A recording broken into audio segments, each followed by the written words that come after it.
الحمد لله نحمده ونستعينه ونستغفره ونؤمن به ونتوكل عليه ونعوذ بالله من شرور أنفسنا ومن سيئات أعمالنا من يهدي الله فلا مضل له ومن يضلل فلا هادي له ونشهد أن لا إله إلا الله ونشهد أن سيدنا ونبينا ومولانا محمدا عبده ورسوله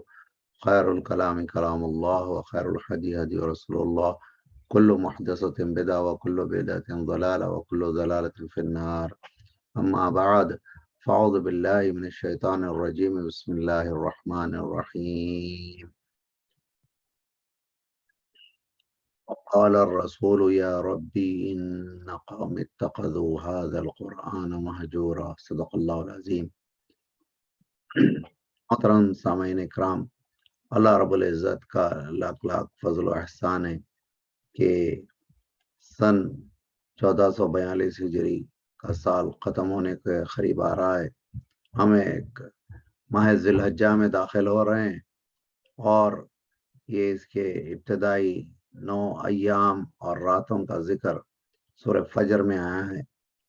والفجر ولیال عشر والشفع والوتر. اللہ تعالیٰ نے ان راتوں کی قسم کھائی ہے اور اس کی احادیث اور اس کے فضائل بے پناہ بیان ہوئے ہیں. آج کا میرا موضوع ہے کہ ہم اپنی ذمہ داری، اپنے فریضے اور اپنے احساس کو جگانے کی کوشش کریں. آج جو میں نے آیت منتخب کی ہے، اس آیت پاک میں اللہ سبحانہ و تعالیٰ کہہ رہے ہیں کہ اور رسول کریم صلی اللہ علیہ وسلم فریاد کریں گے اپنے رب سے کس وقت؟ یوم محشر، کہ اے رب میری امت نے، میری قوم نے اس قرآن کو سیریس نہیں لیا اور اس سے لاپرواہی کی، اسے پس پشت ڈالا. یہ ایک اہم ترین موضوع ہے جس میں بنیادی طور پر ہمیں یہ احساس نہیں ہے کہ ہر دن ہمارا زندگی کا کم ہوتا جا رہا ہے. ہر سال کے بعد پچھلا سال کبھی لوٹ کے نہیں آتا ہے اور پچھلے 1-2-1.5 سال میں ہم نے بے پناہ لوگوں کی اموات کو دیکھا ہے اور ہمارے نظروں کے سامنے روز محشر اور اس دنیا کے بالکل حقیر اور فانی ہونا ظاہر ہو گیا ہے اور روز محشر کا قیام یقینی بنتا جا رہا ہے. اور یہ قرآن پاک جس کو اللہ سبحانہ و تعالیٰ نے اس امت مسلمہ کے حوالے کیا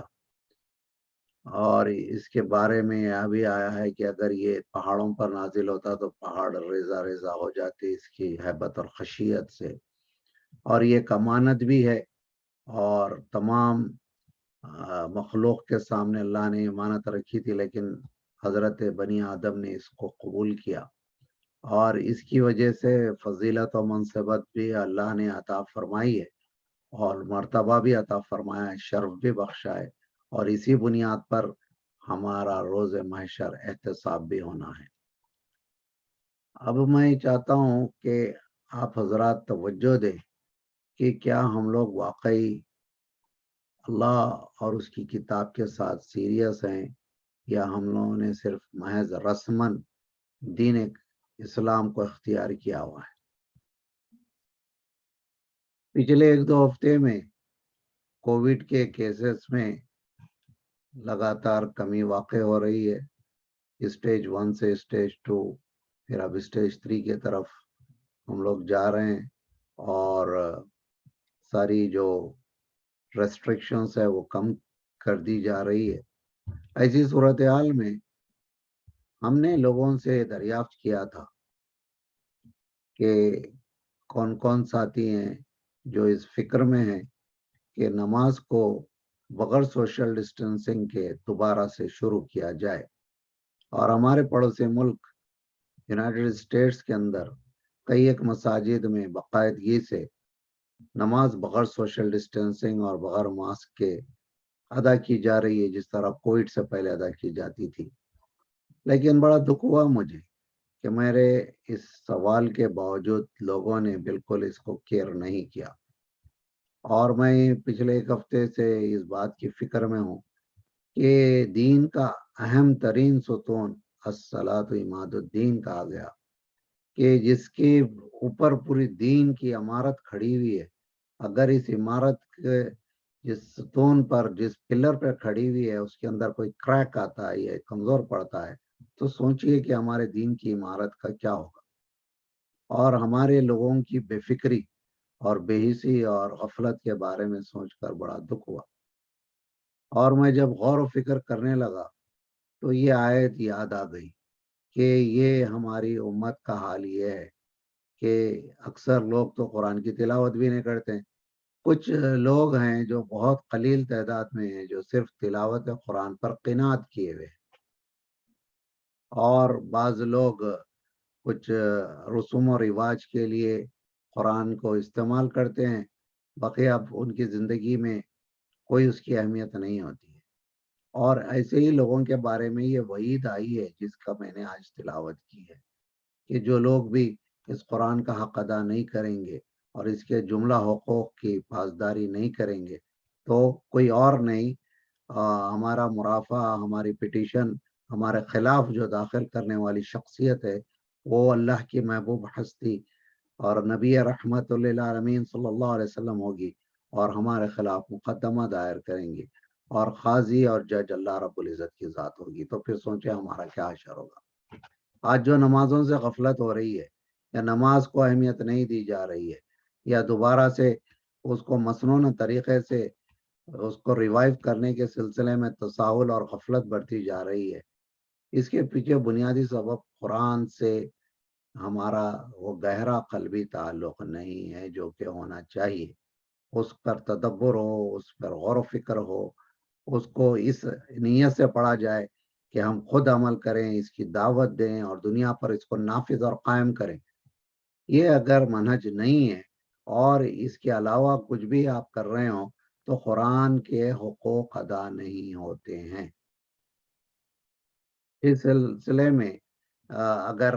لوگوں میں آج دیکھتے ہیں کہ نمازیں وغیرہ بعض جگہوں پر پڑھتے ہیں لوگ تو رسماً پڑھتے ہیں۔ کل ایک ساتھی سے بہت دیر گفتگو ہوئی، انہوں نے کہا کہ عبادتوں کے جو انداز ہیں وہ صرف ایک رسمی، ظاہری اور دکھاوے کے اور بالکل ڈرامائی عبادتوں کے انداز ہے۔ اس میں اخلاص، للہیت، رجوع اللہ کی کیفیت بالکل نہیں ہے، اور یہ لوگ اللہ سے نہیں ڈرتے بلکہ اللہ کے نافرمانوں سے ڈرتے ہیں، اور یہ عادتاً جو ہے نماز پڑھ رہے ہیں، ایک ہیبٹ ہے جو کر رہے ہیں، یہ محض اللہ کو راضی کرنے کے مقصد سے نہیں کر رہے ہیں۔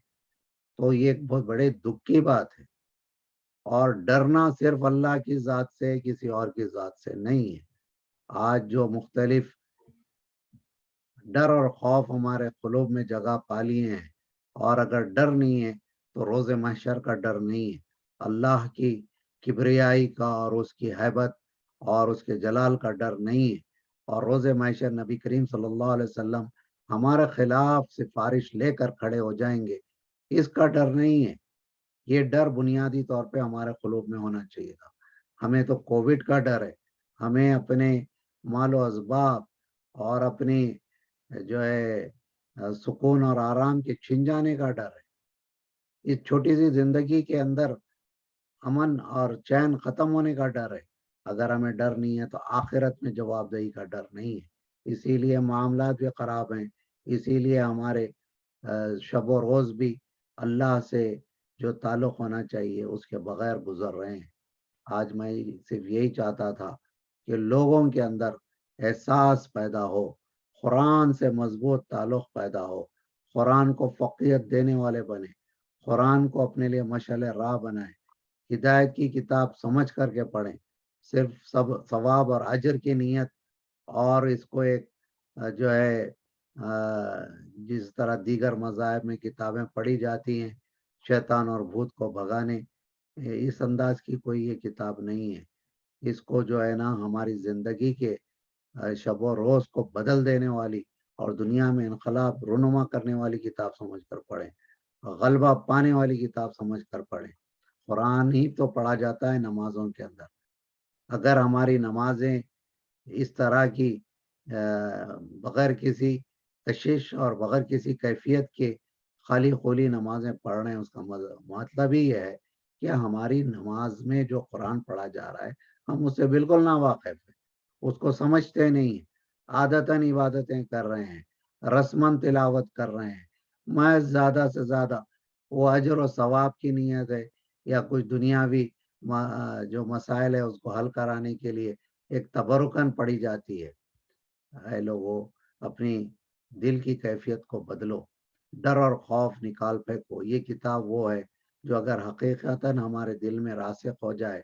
تو پھر ہم دنیا کی کسی طاقت و قوت سے نہیں ڈریں گے، ہم صرف اور صرف اللہ کی ذات سے ڈریں گے۔ کوئی حکومت، کوئی فوج اور پولیس یا کسی بھی طاقتور ترین شے ہمارے نزدیک ہیچ ہو جائے گی۔ ہمارا بنیادی مقصد ہی یہ ہے کہ ہم حقیقی اسلام کی طرف دعوت دیتے ہیں، آپ کو قرآن کی طرف دعوت دیتے ہیں، اسوہ نبی کریم صلی اللہ علیہ وسلم کی طرف دعوت دیتے ہیں، اور قرآن کی محبت اور اللہ کے حبیب حضرت محمد مصطفیٰ صلی اللہ علیہ وسلم صاحب قرآن کی آپ کے دلوں میں محبت پیدا کرتے ہیں، تاکہ ہماری نمازیں درست ہو، ہمارا حج درست ہو، ہماری قربانی درست ہو، دکھاوا ختم ہو، تعلق مع اللہ مضبوط ہو۔ اور اسی طرح سے جب ہمارے دل کی کیفیت بدلے گی تو ہم ایک مضبوط جماعت بنیں گے، اور جب ہم ایک مضبوط جماعت بنیں گے تو اللہ کی نصرت سے ہم دنیا میں غالب آئیں گے، اور تمام اقوام ہماری تابع ہوں گی، نہ کہ ہم کسی اور کی تابع داری کرتے ہوئے جینے والے بنیں گے، جیسا کہ آج ہماری کیفیت ہے۔ ہم ہر کسی کی تابع داری کرتے ہیں، اور جب اللہ اور رسول کی تابع داری کا معاملہ آتا ہے تو ڈرنے گھبرانے لگ جاتے ہیں، کیوں میرے کہنے پہ لوگوں نے جواب نہیں دیا، آخر کیوں میں نے کہا کہ ہم ایک پٹیشن بناتے ہیں یا ریپرزنٹیشن کرتے ہیں کہ اب ہم حالات درست ہونے لگ گئے ہیں، ہم ڈسٹینس کے بغیر نماز پڑھنے کے لیے ہمیں پوری سہولت دی جائے، ہم پہ کوئی فائن یا چالان یا کسی قسم کے ٹکٹس وغیرہ جاری نہ کیے جائیں، مساجد کے امام اور کمیٹیوں اور سارے لوگوں کو ہم ملا کر کے کوئی فرد آگے نہیں آ رہا ہے۔ کیا وجہ ہو سکتی ہے؟ سوچے۔ صرف اور صرف میرے ذہن میں یہ وجہ سمجھ میں آئی کہ قرآن سے تعلق صحیح نہیں ہے، قرآن کا تدبر اور تفقہ نہیں ہے، اس سے دوری ہے، اس کی وجہ سے ہماری نمازیں بھی ناقص ہے، ہمارا دین بھی ناقص ہے، ایمان بھی ناقص ہے، عمل بھی ناقص ہے، دکھاوا ہی دکھاوا ہے۔ اللہ سے دعا کرتا ہوں اللہ تعالیٰ ہم سب کے دلوں میں اخلاص کی دولت ڈالے، قرآن سے سچی محبت عطا فرمائے، اور قرآن کو نماز میں سمجھ کر پڑھنے کی ہدایت اور توفیق عطا فرمائے۔ صلی اللہ تعالیٰ علی خیر خلقی و سیدنا و نبینا مولانا محمد و بارک وسلم۔